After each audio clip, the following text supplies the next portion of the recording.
Hi there.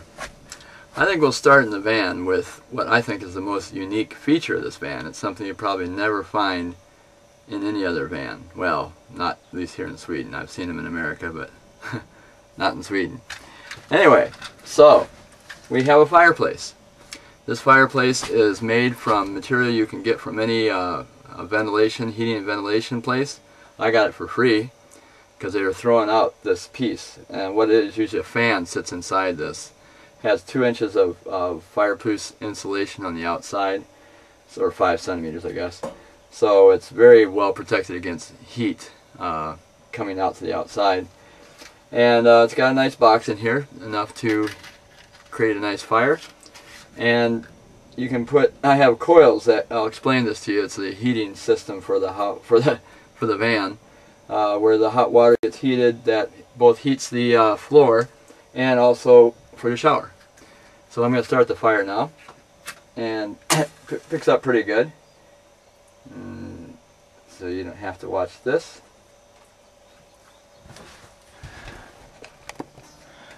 Now it started a little bit. You can see the smoke. Usually this isn't the case. I have the fan. The van is not on level ground right now, so the smoke is coming out the top. And I wanted to show you that because if that should happen, we have a vent up top that we can open up, and it just lets the smoke right out and any excess heat. So I'll do that. Fire, and there's a chimney, and here's the vent right there, and you can just pop it open just like that, and now all that smoke will just come right out. Now at this point, if you want to really keep the smoke inside the fireplace, you can put this this lid on it. It has 2-inch insulation on it. It fits real tightly here, and that fits right on like that, and then you can even drive along and have this thing burning. Now down here you'll see that I have a ventilation system down here that comes up from the bottom, so I can turn this open or close. Now open it up a little bit, and this thing will get really hot now because the air is being sucked up from the bottom outside. It's like a, I don't know, any kind of furnace coming up through here into this, and I've gotten this thing so hot before it was red hot. I mean, it was red on the outside. I don't recommend that. It was the first time I had used it. I wasn't used to it, and boy, it was smoking. It was hot. But in any case, so that way you suck in air from the outside, and you're not causing any kind of asphyxiation and loss of oxygen from the inside. Air comes in from the outside, goes up through the top here, heats up your water. Now we're going to take a look at the fire and see how it's gotten. Yeah, and that was only 30 seconds. See how much fire is built up in there as a result of that. You may hear some gurgling every once in a while, and that's because the water system is now heating up here. Okay, now what we're going to do is we're going to show you how you get hot water. Okay, now this is the back side of the furnace. I was sitting over there before. That was where the camera was, and you see an inlet right there. That's where the water is going to go in, and this is where it's going to come out right there. It's getting really hot in here, by the way. It's not a cold day outside, so it's getting toasty. Okay, now I want to show you the setup here. You see the hot water is coming out there into that bucket. The cold water is going to come into this and into that spigot, down through there, into the coils, heated up by the fire that's blazing pretty hot now, and then into that hot water bucket. So we'll watch that.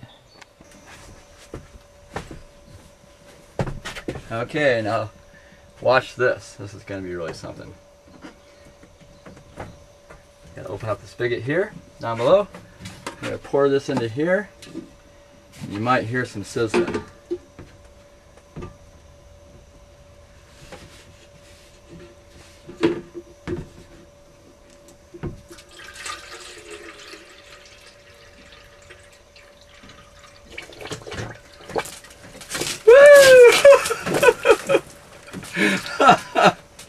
I took a shower before I wanted to. It's a warm shower too.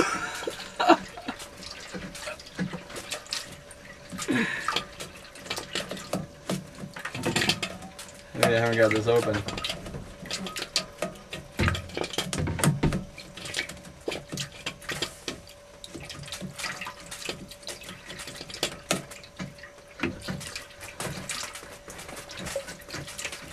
Why is that not going through?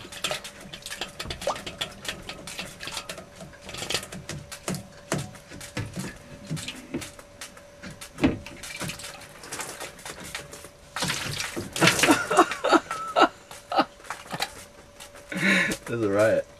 This has never happened before. Oh!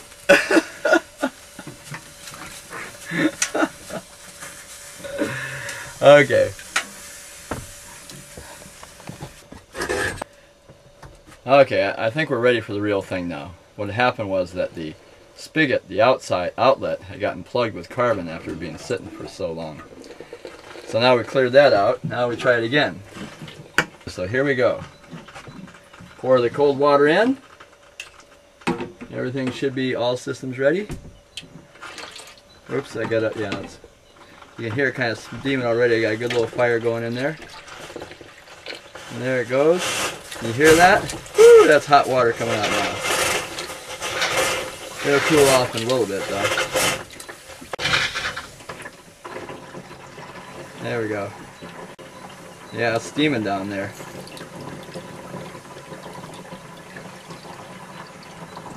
I think it'll be enough for a pretty good shower. It's still steaming down there. If I want to get the water real hot, I turn off the spigot for a while and let it cook in there. Now I'm going to open it up and let it come out. Now it's pretty steamy. See that? See how steamy that water is? Like I said, you can probably figure out a better way to do it than this. And this is the fire I have going on inside there. Pretty good fire. The fun part, here's a release valve for the pressure inside. And sometimes it can get a little hot for the pressure on the floor system. But I have a solution for that. This is the release pressure valve. Now normally these things cost 1,000 crowns, but this is what I put together just real quick. And what you can do is fling this out the top of this vent here. It cools it off real fast. I'll show you. So now that it's sitting up there on top, and it's so hot in here it doesn't matter if the window's open. Now if things get too hot, I got my handy dandy fire extinguisher. Let me show you how that works. Okay, so let's say it's getting too hot in here. Just spray that thing down. Now the nice thing about a van that's old, you can kind of mess it up a little bit and it doesn't hurt anything. Look how you can have a sauna. A nice Swedish sauna inside your van if you get that really hot. It's really. Now I'm ready for my shower and I want some privacy, so I'm going to close this off. Right there. And now I'm going to go into my room. Can I shower now? Here is the reservoir where the water is being held for the shower. You see it's not totally watertight, but it works pretty good. You can make it more watertight. This is just a quick sample. It's not exactly what I had before, but I can't find the parts that I had before. And it's so warm in here that I don't need to have any clothes on anyway, even in the middle of winter when this fire is going really good. So this is how it looks with the bed down and fully cushioned. Cushion and pad doesn't come with the van, but I wanted to see how it can look. Here is the kitchen area and the tank. You can put a little gas stove, portable gas stove here, which is what I did. Well, here I am underneath the car, and what you're looking at there is the foam pad that sits to protect the insulation. It insulates the tubing that goes underneath the floor, if you can see it there, swishing back and forth, so that that warm water coming out of the fireplace is kept warm on the floor. As you follow the tubing, it's actually wrapped around the muffler or the tailpipe where there's like extra heat. Now I think I'm going to have to take that off actually, because I don't think they'll pass inspection with that, but it's something you can probably put back on yourself. Now you can also have extra bedding. There's a board underneath there. It sits between the two couches, and then you can have enough room for 2 adults and then a child up on top there sleeping in that bed, or however you want to do it. The baby and an adult down here and an adult up there. Okay, we're going to try to start this car up. It was started a week ago, and then one time, and then a month before that, and then it sat for a year. So this is pretty fresh start. Let's see what happens.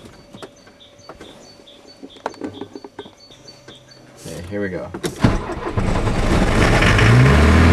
bad. Not bad. The key is to let the spark plugs warm up for a long time, and then it pops right off. That's like counting to a minute.